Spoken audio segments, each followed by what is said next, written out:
Including I will be our conference call facilitator today. Welcome to the Reconnaissance Energy Africa or ReconAfrica Company update webinar and conference call. All lines are currently on mute to prevent any background noise. This call is scheduled for 60 minutes. After the speaker's remarks, there will be a question and answer session. Investors and analysts are reminded that any additional questions or concerns can be directed to the company at investors@reconafrica.com. I would like to remind you that this conference call is being recorded. This call contains forward-looking statements which reflect the current expectations or beliefs of the company based on information currently available. Forward-looking statements are subject to a number of risks and uncertainties that may cause the actual results of the company to differ materially from those discussed in the forward-looking statements. Factors that could cause actual results or events to differ materially from current expectations are disclosed under the heading Risk Factors and elsewhere in the company's annual information form dated June 20th, 2023. Any forward-looking statement speaks only as of the date on which it is made, and the company disclaims any intent or obligation to update any forward-looking statement. Additionally, there are specific disclosures with respect to prospective resources, which highlights that there is no certainty with respect to the future economic or commercial success associated with exploration and appraisal activities. All financial information presented in Canadian dollars unless otherwise noted. I would now like to turn the meeting over to Mr. Brian Reinsborough, the President and Chief Executive Officer of ReconAfrica. Well, good morning, everybody. This is Brian Reinsborough speaking, your CEO. It's been a couple months now since I last had a chance to speak to you. And back in August at our AGM, I stated that we'd take a couple of months to take care of our business internally, which is what we have done. But before I get started on my slides, I want to take a few moments to update you on what we've accomplished in this very short period of time. First, we've onboarded a new team of oil finders, prospect generators, 5 in total, to completely reassess our exploration inventory in a systematic manner. This was a huge undertaking and is now complete. Our understanding of the prospectivity of our large concessions has advanced significantly over that period of time. And that is particularly true for our oil-prone rift plays, which I'll outline to you today. Secondly, our joint venture data room has been completely repopulated with this new interpretation. The VDR has a completely new look and is content-rich with data-calibrated interpretation, which industry will like when they see it. Third, we have successfully obtained a 2-year extension on our Namibia license, PAL 73, with low-cost work commitments. Fourth, we have sold our Mexican assets. This was a clear priority for me to put this chapter behind us. We have disposed of all those liabilities and cleared our balance sheet by over $100 million and netted approximately $8 million to our treasury. Fifth, we have advanced our discussions on our 2 outstanding class action civil cases. We are very confident that we bring this to closure in the very near future. And sixth, our technical work completed. We've just selected our 4 drill locations for upcoming multi-well program to commence early next year.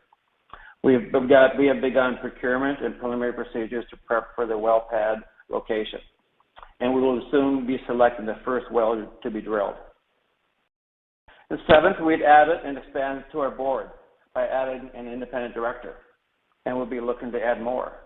My goal is to have a well-balanced, experienced board of directors to enhance our governance structure with all key disciplines represented.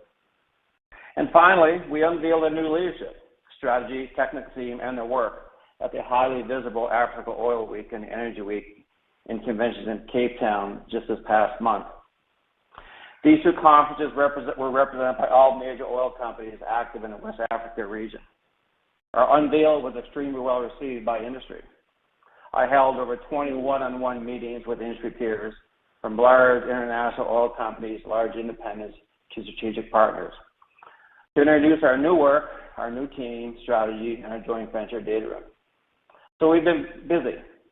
Collectively, the efforts outlined above, along with our new team in place, new leadership, along with the execution expectations, and a process in which we'll evaluate and grow exploration programs, are what we call Recon 2.0, of which I'll present to you today.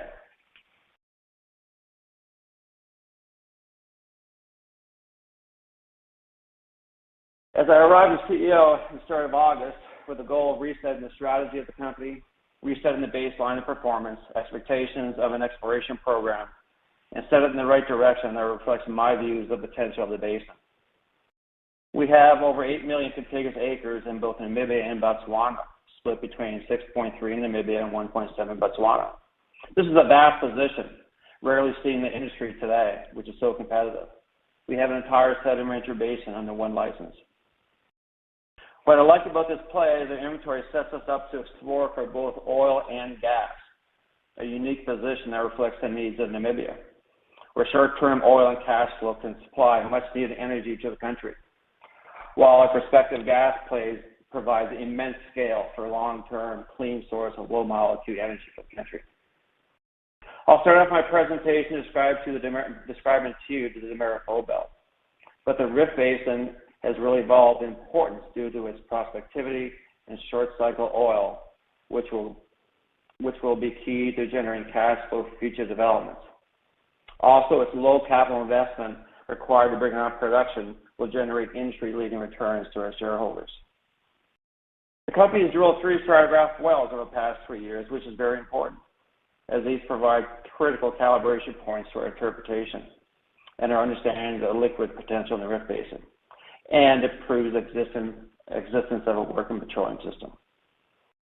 We had our external auditors, Netherlands Sewell Associates out of the U.S., come in early this year and provide a resource report of both of our oil and natural gas plays. As highlighted here, the estimated 2.3 billion barrels of oil undiscovered oil in place for the Rift plays, and 28 TCF of undiscovered gas in place for the Demerara Fold Belt. And finally, we're planning a drilling program that's expected to kick off in the first quarter of 2024. I foresee a multi-well drilling program targeting both the Demerara Fold Belt and the Rift plays to test the potential of these 2 attractive plays. When I arrived, one of my priorities was to improve the governance structure in place, different from what we had in the past, both at the board level and at the managerial level.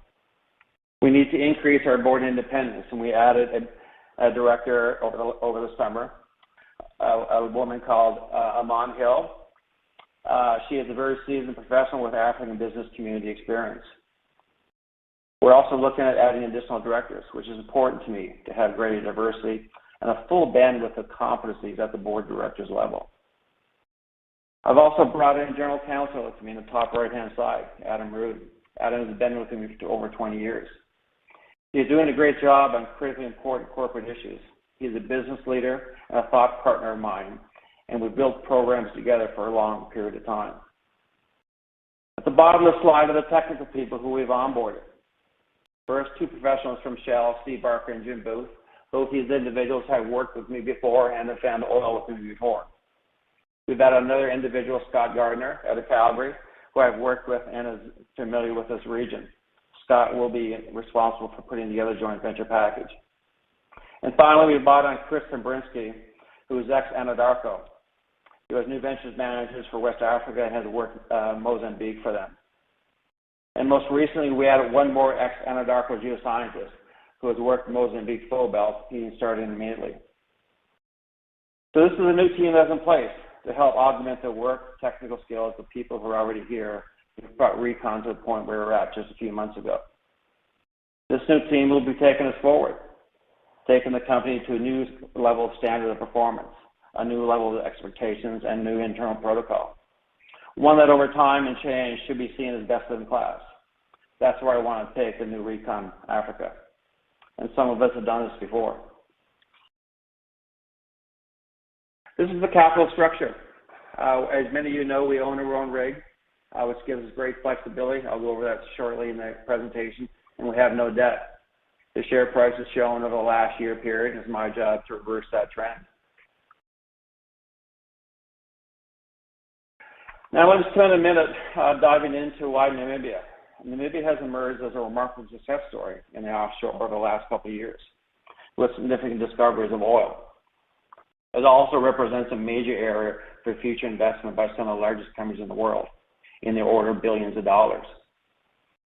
There's an argument that Namibia has the potential to become the next Guyana as a source of global oil into the next decade.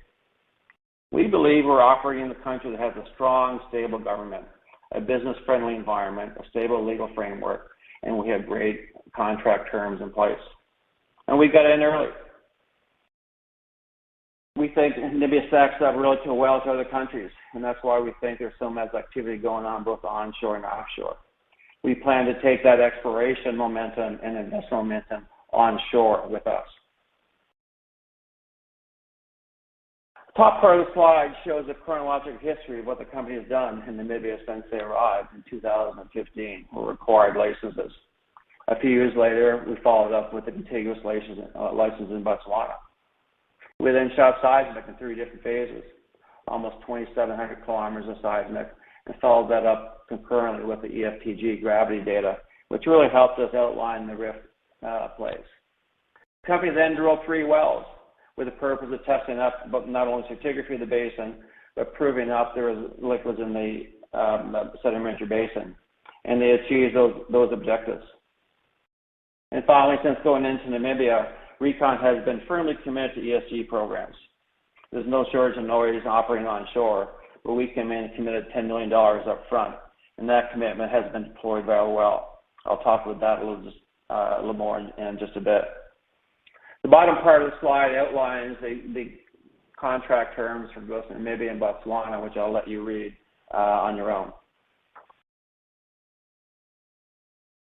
This next slide gives you a view of what I think where the company has been, where we are, and what we have to do.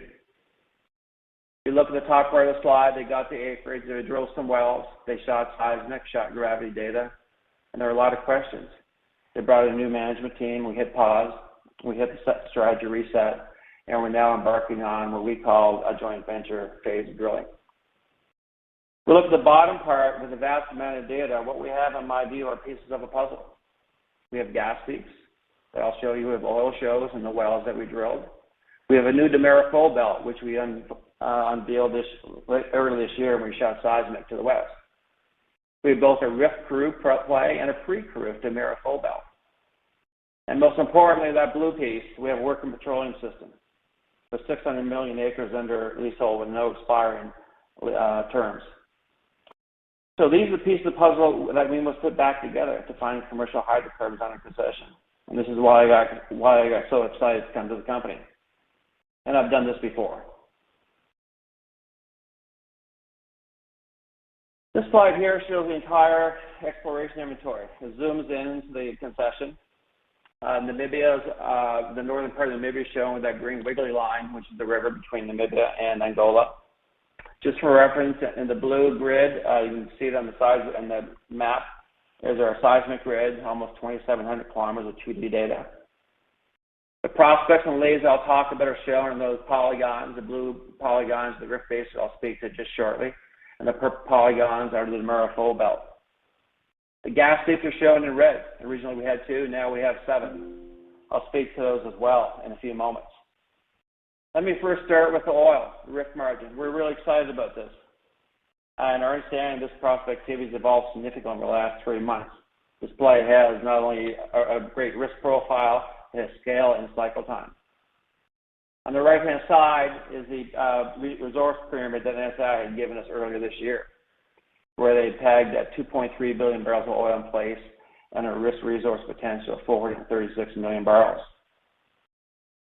What I want to point to is the gray box in the middle, in that we are working a drilling inventory of 3 prospects and 6 leads. And the rift margin I'll describe to you in just a few moments. The unrisked resource potential of just those 3 or 4 prospects is 270 million barrels, as defined by Netherlands Sewell. Now I'll move down to the gas. We identified this early this year and have almost 20 prospects and leads in this play. The number of opportunities is constantly evolving with the new addition of seismic data, reprocessing of that data, and the new interpretation of these data sets by our geoscientists. As many of you know, fold belts just do not occur where you shoot seismic. We think this fold belt extends well beyond our seismic program and into our leasehold. We're excited to test this play soon, as it's never been tested before. If we have success, we don't think we have just 20 prospects here. We actually think we have multiples of it in the offset acreage. The next slide, I'll focus in on what we call sub-area B, which is the central part of this fold belt. It's an area which we feel has the lowest risk profile. I should mention on the top left-hand side in the red pyramid is what our external auditors assigned to the Namibia fold belt earlier this year, with 28 TCF of gas in place, 18.2 unrisked resource potential, and 1.7 of risk potential. That's of the entire inventory. I should mention the bottom gray flag that we're working with drilling inventory in this play. I'll show you a map in just a moment of the 4 prospects that we're maturing, where the unrisked gas potential of just those 4 prospects is 5.7 TCF. Now let's zoom into the Namibia. This is a gas heap in the middle of our play that I'll describe in just a moment. We also have another gas heap up to the north. We divide this fold belt into 3 sub-areas. Sub-area C, which is shaded, is the frontal part of the fold belt right up against the rift. It's more compressed, more faulted and complex. Area B, which is what I'll focus on, and the area that we like the most, has a gas heap on it. It's characterized by 4 dip closures and less complicated structures. All of these elements help us reduce the geological risk prior to drilling. Sub-area C is on the left-hand side. It's characterized by low amplitude anticlines at the back of the fold. It's also an attractive play, which will mature shortly. So let's look at sub-area B. We have 4 prospects that we're maturing, shown in the gray tags. These are large in extent. The P50 closures of these anticlines on average about 10,000 to 12,000 acres of closure. And we have stacked perfected pay intervals as we go down the structure. The seismic line on the top right is shown on the map, going from the southwest to the northeast. It goes right across some of our key prospects. It also highlights where the gas heap is in our concession. What we like about the seismic line, the clarity in which the seismic has imaged the structures. You can see these seismic events are very, very clearly mappable across the subplays. The intervals that will be tested are shown on the left-hand side. This map is actually mapped on the yellow horizon, the top of the Molden, and we're going to be penetrating a very thick stratigraphic clastic section. That interval is shown on the left-hand side. We're carrying 2 reservoir seal pairs in our reservoir model, and we have a source rock embedded in here. This source rock is called the Combat Shale. It has total organic content between 2 and 8%. This interval here is the green mapped horizon on a seismic line, one in which we can carry across our concession into other basins. We believe this clastic section is a self-contained petroleum system with a source migrating directly into the sand reservoirs. On the right-hand side is the blue box, is a summary of the central part of the fold belt resources. These numbers are provided by our external auditors, Northern Soul, and are estimates of our drilling inventory only, so just the 4 prospects. Keep in mind that there's been a significant amount of seismic data reprocessing and interpretation has occurred since NSAI has completed their assessment. So just looking at those 4 prospects, we are carrying on an unrisked basis a prospective resource of 5.7 TCF of those 4 prospects. Now let's move down the interval to the blue interval, the Octavi. We penetrated this reservoir interval in a stratigraphic well we drilled a few years ago in the Rift Basin. So we have nearby control, which is really important. In that well, we penetrate fractured carbonates, dolomitized limestone. And this is the interval that also had shows in it. It's a very important control point for a petroleum system. And the top left-hand side shows the stratigraphic section we expect to penetrate in the wells.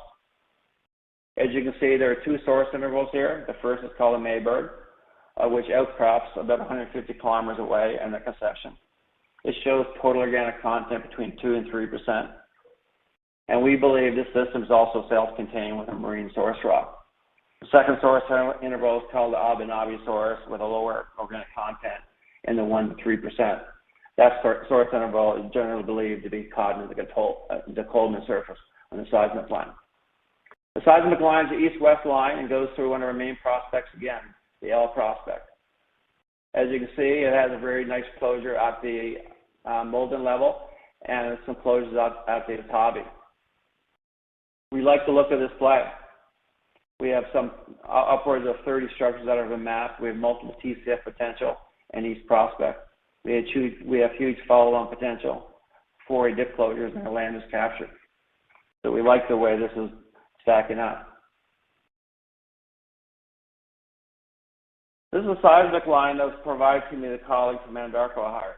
It provides a comparison of the Murray fold belts on the top, which we just talked about, over L and M prospects for the gas seeps. And at the bottom is a seismic line from Mozambique, using the same scale, 1:1. So vertically and horizontally, the exact same scale.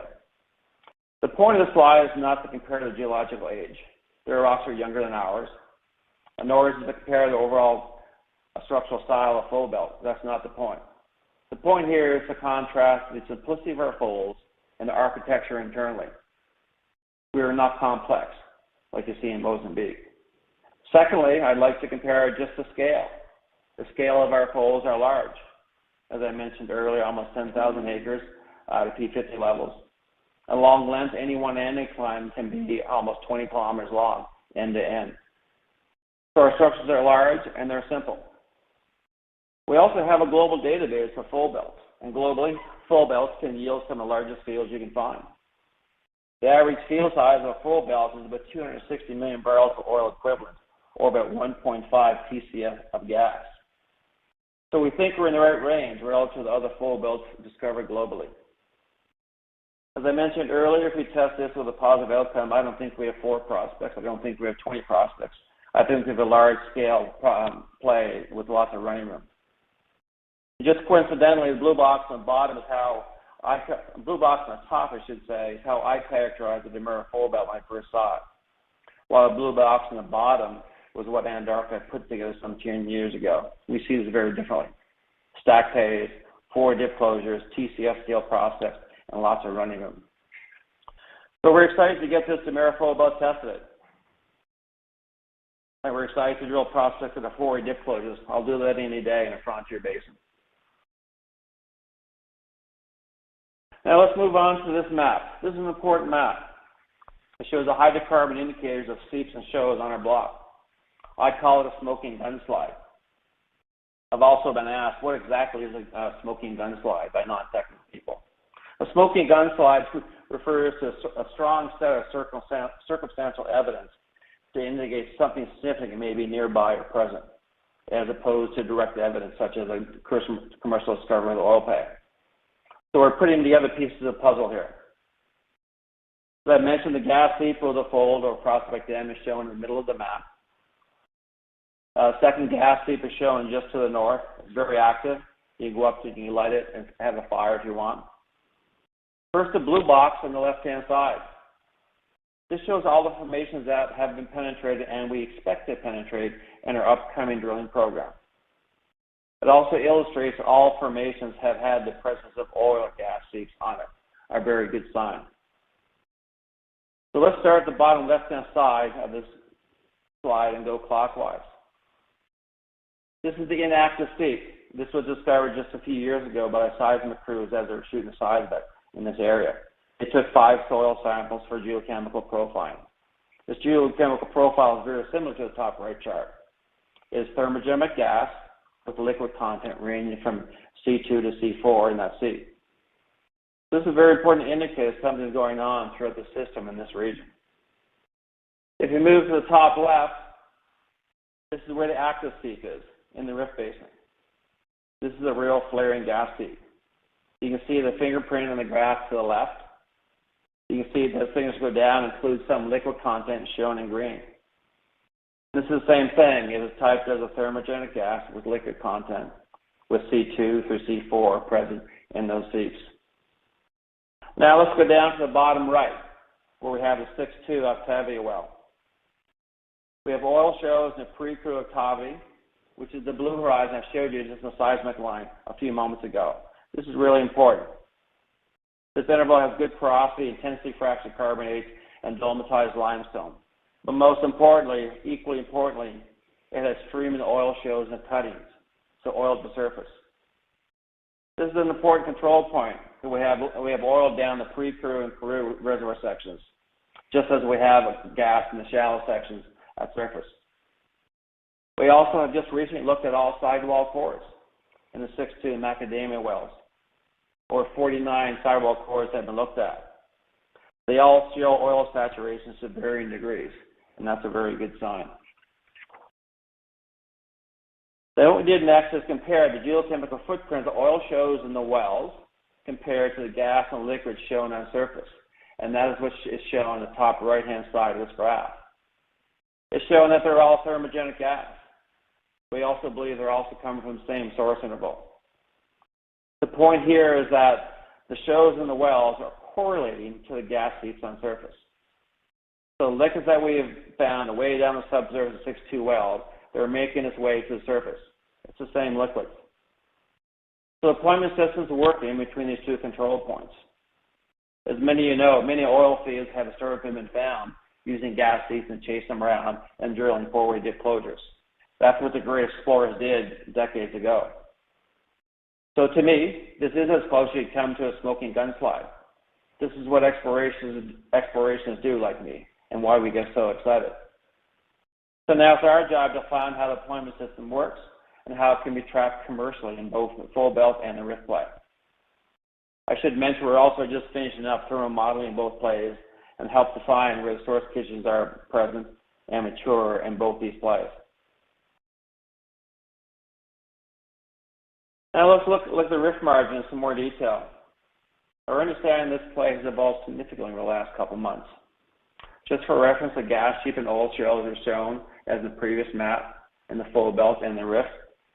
The well that I just showed with oil shows is shown in the middle of this graph in the yellow tag. The rift basin is outlined in the darker shades of blue. The main prospects we're mapping are along that major fault called the rift margin. This is where oil fields are found throughout the world, the rift basins along the rift margin fault. We currently have 4 prospects along this fault.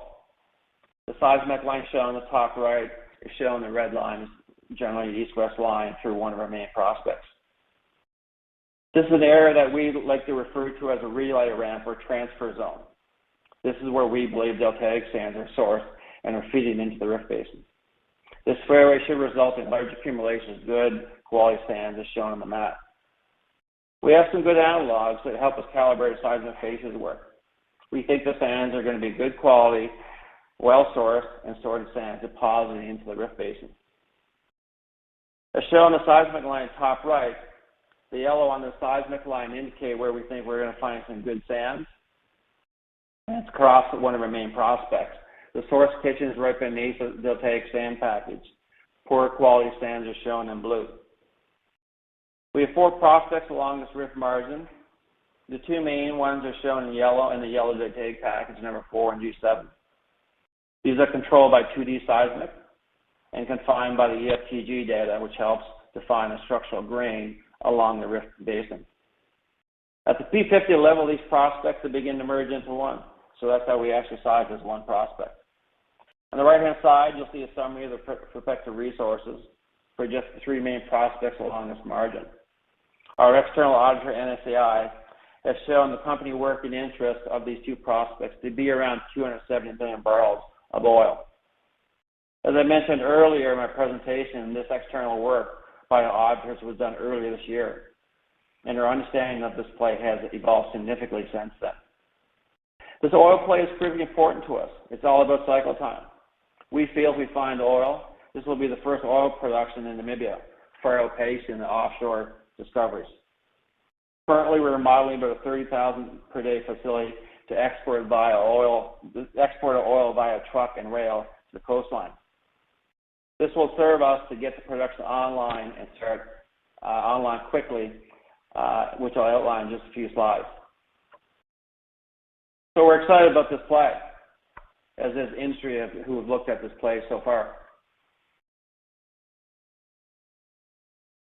Now let's look at the commercialization options for both oil and gas. When I arrived, gas was the main play in the Demura Full Belt, but we had no clear definition of how to get it commercialized. So I commissioned a study by the Oxford Institute to look at supply demand for gas in the entire West Africa region, and more specifically, look at the supply demand within Namibia. My mandate to them was simple: define the most likely platforms to commercialize gas of scale. as we think we may have a big resource here. Their conclusions of phase one are summarized on this slide. The top two options that are most viable are gas to power and LNG to the coastline to get our product on the water for world access and global pricing. We have met with Namibia Power in the past, and they have expressed interest in putting a gas to power plant on our concession and getting access into the South African power pool. We also want to get access into the industrial supply or demand areas in Zambia. In the short to medium term, we'd like to look at putting a small liquefaction plant on site, converting the gas to liquids and trucking to Giffenstein railhead, where we get access to the rail system down into Walvis Bay. Finally, if we have scale, and we would modeling this as well, we're modeling a direct pipeline from our concession all the way to Walvis Bay, again, to get our gas into global markets.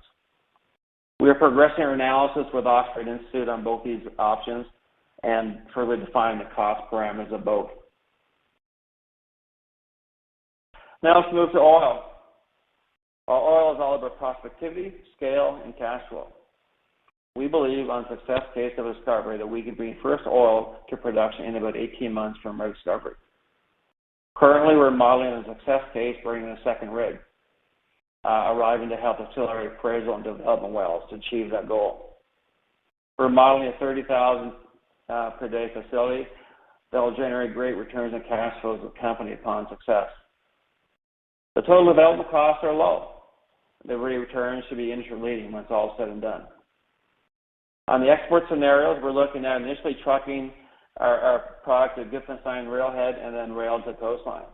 This will provide the shortest time to first production and cash flow.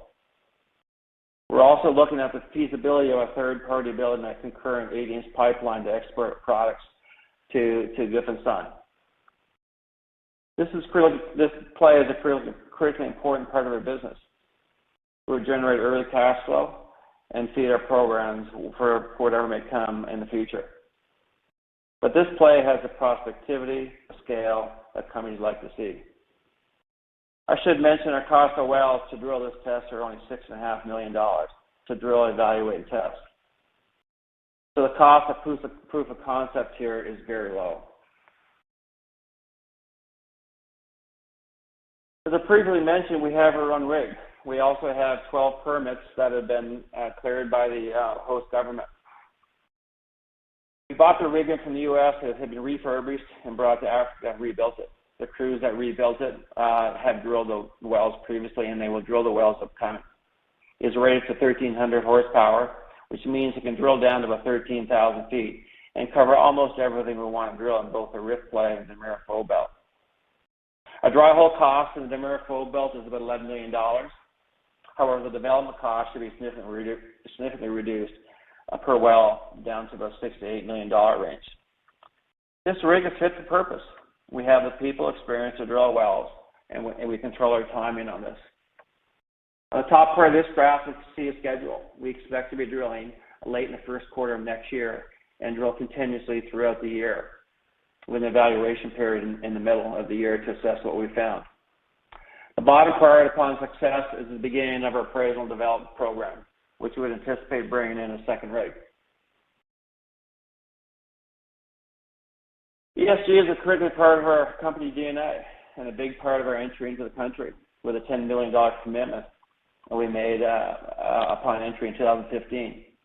That's a significant contribution for an early stage company, but it's central to every business decision we make operationally. On the left-hand side, it shows you our involvement in communities and how we operate and how we invest in them. We've drilled over 36 solar-powered water wells in the East and West Kambenga regions. In fact, I was just up there a few weeks ago to hand these wells over to government officials. These local communities were overwhelmed with joy that they now have access to potable water. We also installed in these villages storage tanks. It's having a huge impact in these villages. Although we only drilled 36 water wells, it has touched over 10,000 people in this region to give them access to fresh water. And during COVID, we gave $1.3 million to relief efforts to these communities. So our dedication here is unparalleled. despite some of the misinformation you may see in the media. And ESG remains a backbone of what we do. And when we start drilling, we drill with best practices and we drill safe. Our investment proposition is driven by a bottoms-up approach to systematically test the potential of exploration program and then organize that program into an executable operational plan to attract a joint venture partner. That is what we've done in a very short period of time. This, I believe, will create long-term sustainable shareholder value. We possess high potential transformational scale assets and have near-term catalysts on the horizon to test that potential. The high-impact program will commence in the first quarter of 2024 with significant exposure to our shareholders, and we expect to be drilling continuously throughout the year once we start. We have all the acreage locked up with no near-term expiries. And finally, on the top row, we unveiled our new JV package to industry, which has been very well received in the last few weeks. Bottom part of the slide is all about commercialization upon success. Our oil-prone rift play is an exciting position to be in. This is low-cost, high-margin, short-cycle oil, which will yield industry-leading returns to our shareholders. Our well exposure to test this prospect is very low, on the order of $6 million to test around 270 million barrels of oil, as per our auditors earlier this year. And our upsides on the Namibia gas play is transformational. Transformational at two levels. Transformational for the country of Namibia, where it would have a long-term supply of clean source of energy, and transformational for our shareholders. This truly is a generational opportunity when we get to test the play concept of this magnitude. And in closing, I want to assure everybody, every employee, every shareholder, and every stakeholder, and every analyst on this line, that this is a new Recon. We will do things differently from the past in almost every possible way. One in which the culture of expectations, performance have been elevated. One in which our work product and diligence has been elevated significantly. Our business decisions will be technically driven with the highest level of technical work while integrating all available data to our teams. One in which good governance and a robust environmental sustainability commitment are the hallmarks of the new Recon. And that's what I strive to achieve. I'd like to remind all shareholders that this journey we're on, embarking on Recon 2.0, this is a marathon, it's not a sprint. My aim is to build a long-term sustainable business to supply secure, clean, safe energy to Namibia and to West Africa. Our company is well positioned. We have the right team in the right place. We'll do things the right way for all the right reasons. And we are excited about this new Recon. And I look forward to meeting many of you in person soon. And thank you. And now we'll open up the lines for a few questions. Thank you. And at this time, I would like to remind everyone, in order to ask a question, simply press star followed by the number 1 on your telephone keypad. We'll pause for just a moment to compile the Q&A roster. And once again, if you would like to ask a question, simply press star followed by the number 1 on your telephone keypad. Okay. I don't believe there are any questions coming through live. Are there any coming electronically? For telephone callers, please press star 1 to ask a question. We do have some questions that were submitted pre-presentation. Let me outline some of those, as I may not have covered those in the presentation. One was a question that came in is, are there any risks to the Mexico sale not completing? Does it need Mexican approval or any other regulatory approvals? And the answer there in the press release, the only approvals that are required is TSX Venture Exchange, in which we are working with them right now. We expect that transaction to close very, very, very soon. Another question that came in was regarding infrastructure outlook in Namibia, which is a good question, and I'm glad someone asked it. I was just in the country and up north a few weeks ago, and the roads, rail, and ports in Namibia are phenomenal. There has been for many years and decades a very vibrant mining industry there.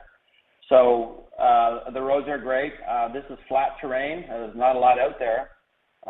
So facilitating our plans of trucking to rail to the coastline I do not see any issues. It's not mountainous terrain at all. It's flat. So like West Texas, if you guys have ever been there. So we like that infrastructure a lot. And I should mention, as it relates to infrastructure and support, I had the opportunity while in Namibia to spend a whole hour with the Minister of Energy. And the MME have shown tremendous support for ReconAfrica in the country. So I was very pleased to see that and hear that firsthand from the minister. Another question that came in is it's regarding your plan to acquire your 3D seismic. It's a good question, and we thought about this as a team. And my first preference, and actually we're putting in some early plans for this, is to shoot a very tight 2D grid over the rift areas. Logistically a little bit easier than 3D seismic, and then convert that grid into 3D cube. I think that would provide us all the controls that we need. That we would need on any type of development. So I think we are good there. Another question came in just regarding the company joint venture or private placement, equity financing, securing financing for the going forward. It's a great question. Our priority right now is joint venture partner. We really like the way the VDR is being set up. We've had, when I was in South Africa previewing the company, we had very good traction. And I think we're going to have very good traction in the joint venture. I think they're going to really like what they see in both of these plays. So our preference is a joint venture partner going forward. We're confident we're going to be able to place that. And excuse me, Brian? Yeah. We do have questions now from Ryan Beerboyer. Your line is open. Okay. Thank you. Good afternoon, guys. Have you all given consideration to any blending requirements for transporting that gas via rail or truck? And is that what does that do to the cost associated with transport there? You said lending requirements. You're requiring credit facilities? No. Blending requirements. I've seen in a couple instances. Okay.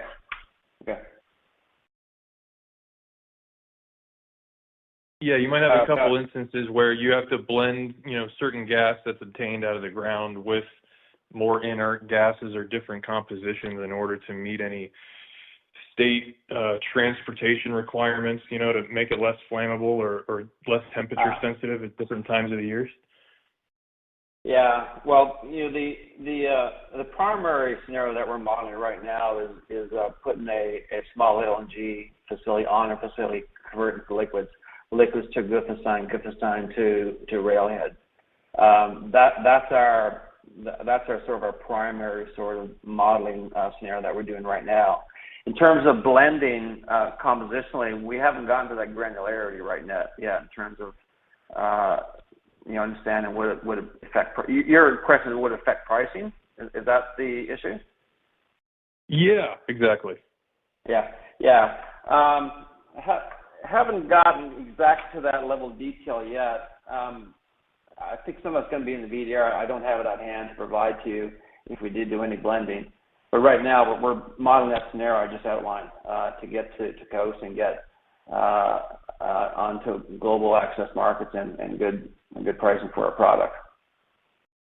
Roger that. I appreciate taking the time to answer the question. Thank you. Thank you, Ryan.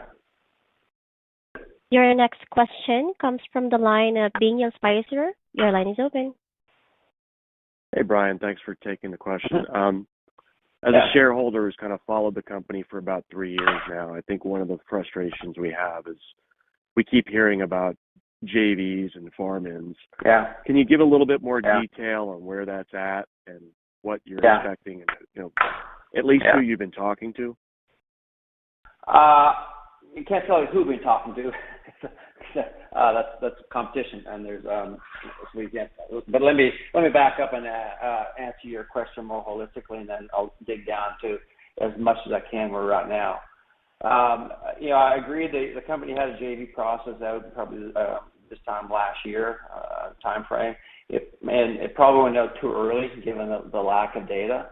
and that really, I think, hampered the company's ability to track a lot of companies in. Now, we completed all that data acquisition just this summer. All the seismic's done, all the reprocessing done, all the gravity data is done, and we have new teams looking at it. So the product we have right now in the VDR is remarkably different than what was in the market a year ago. In terms of who we're looking at, I can tell you I had one-on-ones in South Africa, and the intent there was to expose our company to them in the VDR. And I spoke to the largest companies in the world, to large independents, to strategic partners. There have been a collection of them that hurried up and signed the NDA and took an intermediate review of the prospects, sort of just as I arrived back from West Africa, probably a little bit quicker than what we wanted. But I think we're going to see companies of all scale in here, quite honestly. And the reason is because of the diversity in the inventory. Some people look at the gas play as just transformational, and the cost of entry is so low that, if we find something here, it could be 10, 20 TCF of gas type thing. And other companies look at the oil and say, wow, this is a really attractive risk profile to test something that's, meaningful with early cash flow, and they've done it before in other parts of the world. So we're seeing a variety of companies sort of step forward for different reasons.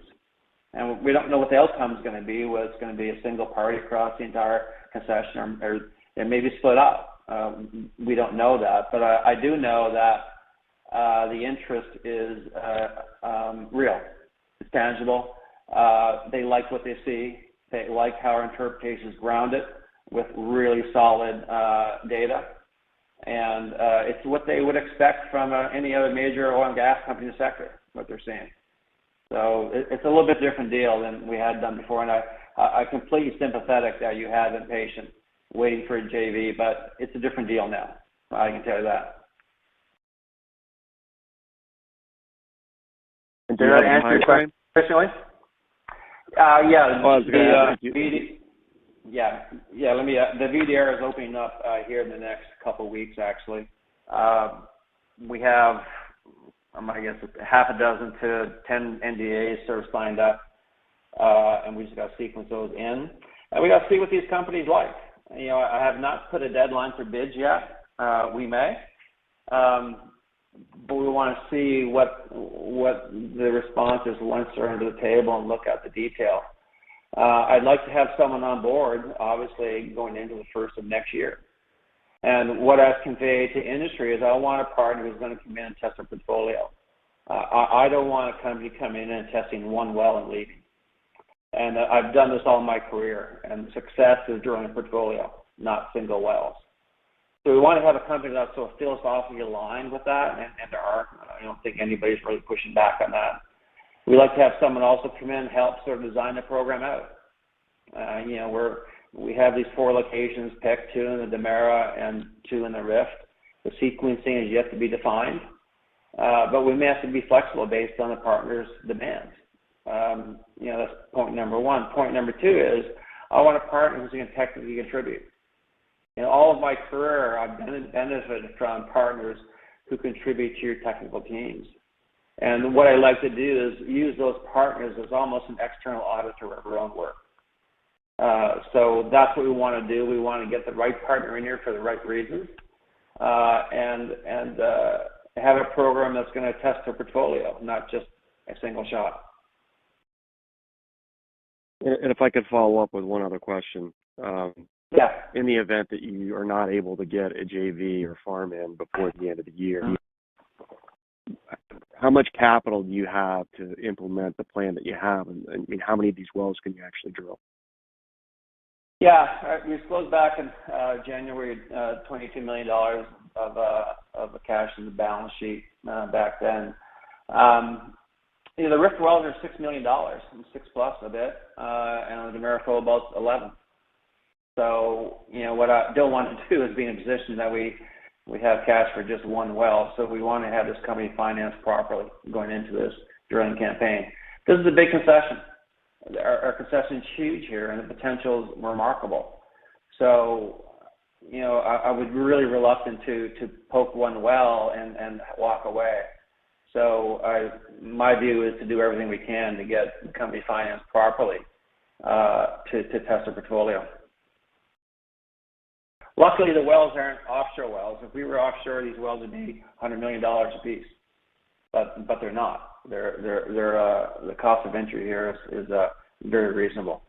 And the timeline you mentioned, the end of the year, I think we're really gotten to the first month or so of the next year to get the partners sort of buttoned up, lined up, and I think that's very achievable given sort of the lineup that we see in front of us of who's inquiring. Thank you. Appreciate the time. Okay. Thank you. Your next question comes from the line of Tim Nash from MLS. Your line is open. Yeah. Hi, Brian. Thanks for taking some time for us here today. We all appreciate it. This was before you came in, but last year at this time, it seemed like the plan was to move the rig to 6.2 and do a sidetrack. I believe the rig was actually moved there prior to moving to 5.1. Can you talk a little bit about what happened to 6.2 in the sidetrack and why that was not next in line? Yeah, I can. It was before me. The 6.2 for us is a great control point. I mean, we had great shows and up and down the wellbore and a lot of oil sidewall cores. Is it a sidetrack option right now? No. I think the inventory we have in front of us testing the number 4 and G7 prospect test scale.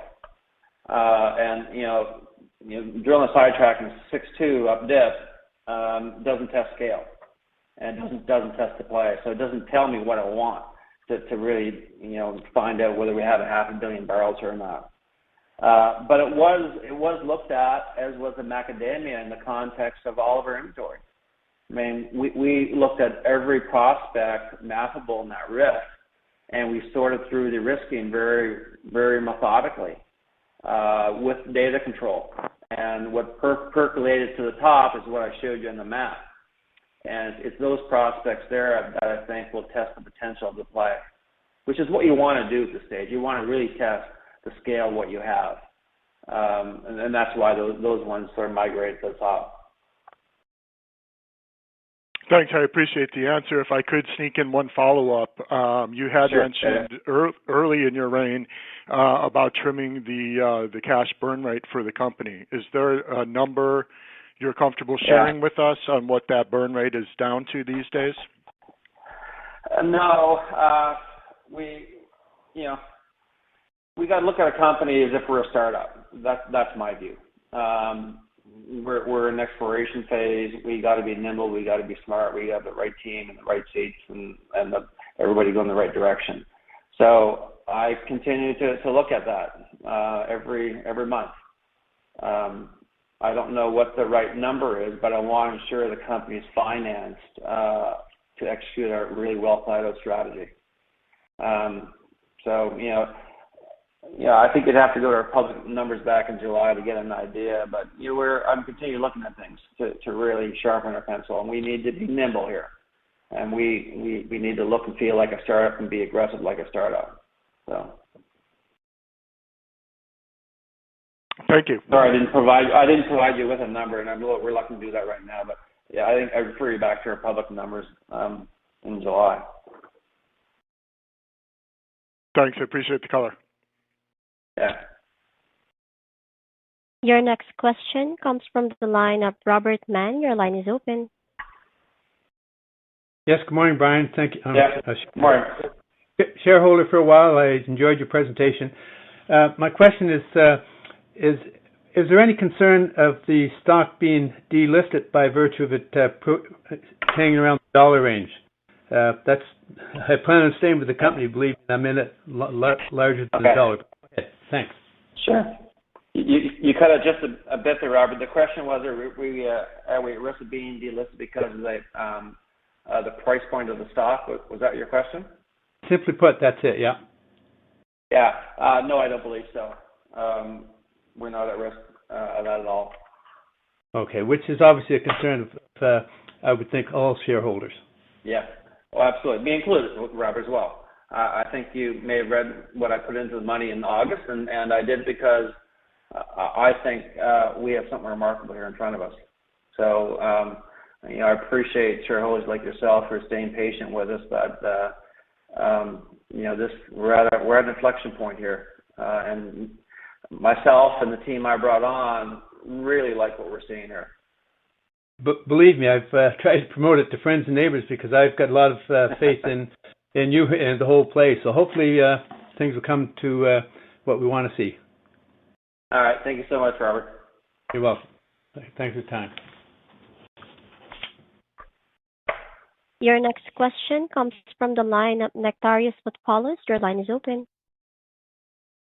Hello, Brian. Thank you for taking time today and sending us this encouraging message about the future of the company. I just wanted to ask you, because I couldn't really figure this out on my own with a lot of clarity, if you could just touch on, your personal experience with a comparable situation that Recon is in, namely, a successful oil exploration project. If you could touch on your experience with that specifically, and feel free also to touch on any of the other members of the team and on the board, etc. Some key players in there, specific experiences with previous exploration projects. Yeah, sure. That's a great question, and sorry I didn't provide a little bit more background on myself. So, just for context, I've been in the industry for 35 years, 25 down in the U.S. I have discovered about 2.5 billion barrels of oil in my career, over about 18 discoveries. But what more importantly, I want to emphasize a couple things is that I've started 2 programs from scratch, business plans from scratch, writing the strategy, writing the models, and raising funds. Both of those programs have evolved into industry-leading, recognized programs. One was Nexen's USA, Deepwater Gulf of Mexico business, which I started in 1997, ended up being the president CEO of that business unit the last 5 years, and over that time frame discovered in Nexen about 15 discoveries. The last well I drilled there was a well called Appomattox, and it was a 700 million barrel discovery. I then turned around and wanted to do it on my own and wrote my own business plan in 2011 and 12 in deep water at the heels of the moratorium from the BP well. So I wrote that business plan from scratch, and I went out and raised $1.2 billion private equity money to support my ideas. And we delivered. We discovered what has been one of the larger fields in the Gulf of Mexico called Anchor, coming on stream 2025, another one called Shenandoah. So that second effort was my second landing spot and the second time of finding significant oil. So I've done this before. I've done programs from scratch. I've built programs up. I've attracted talent and executed exploration programs to industry best in class. But it's not just one person. It's people you bring around you. And I showed earlier I brought some people with me who found the oil with me before, and we've added some key people from outside who came highly recommended from some of my colleagues in the sector. I'll point to Chris Tembrinsky as one individual from Anadarko. He's worked Mozambique. He's been involved in some of those discoveries with Anadarko, 7 or 8 years ago, whenever they were still Anadarko. He's found oil, but he's also worked new ventures up and down the coast. And he knows how to put together prospects, let me tell you that. And he understands the commercial angle of that. So, we have the team in place like I've had before. I think I have great talent around me. I think I have done this before in the sector. I think industry recognizes my pedigree when I go to places like West Africa Oil Week. So this is my third time around.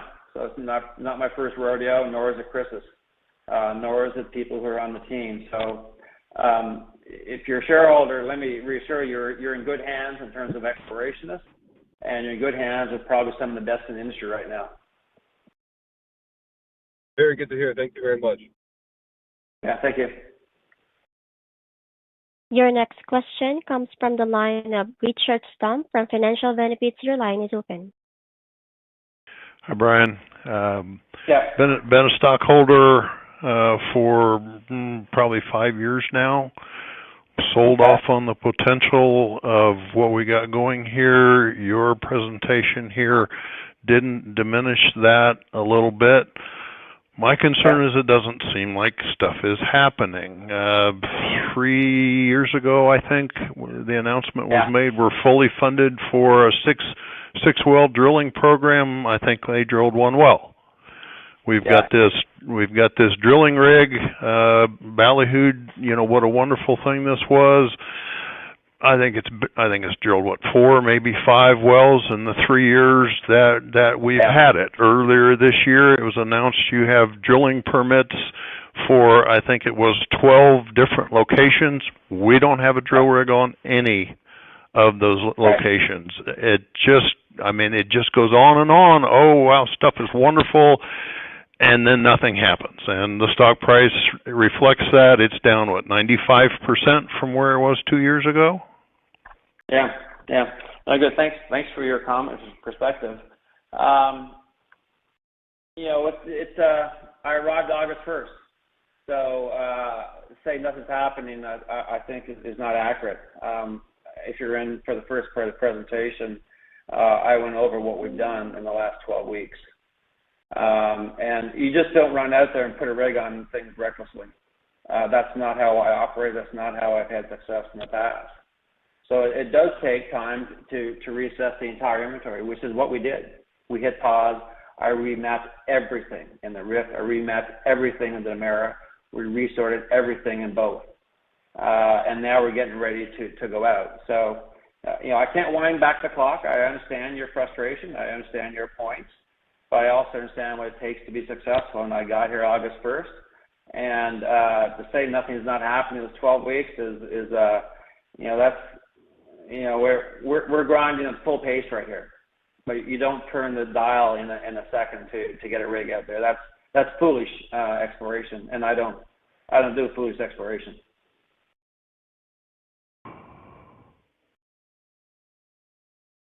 Yeah. All right. Thank you. Thank you. Your last question comes from the line of Gregory Navarro from Energy Harvesting System. Your line is open.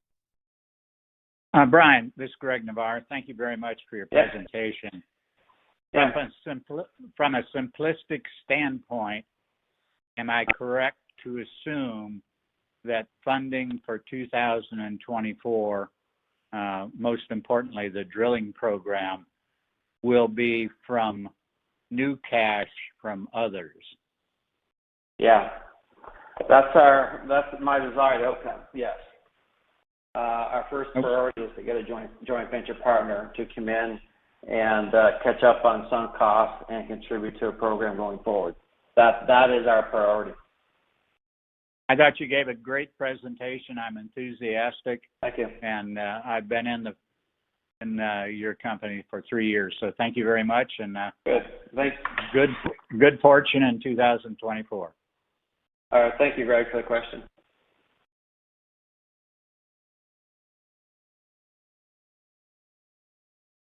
And your next question comes from the line of Wayne Fields. Your line is open. Hi, Brian. Thank you for your presentation.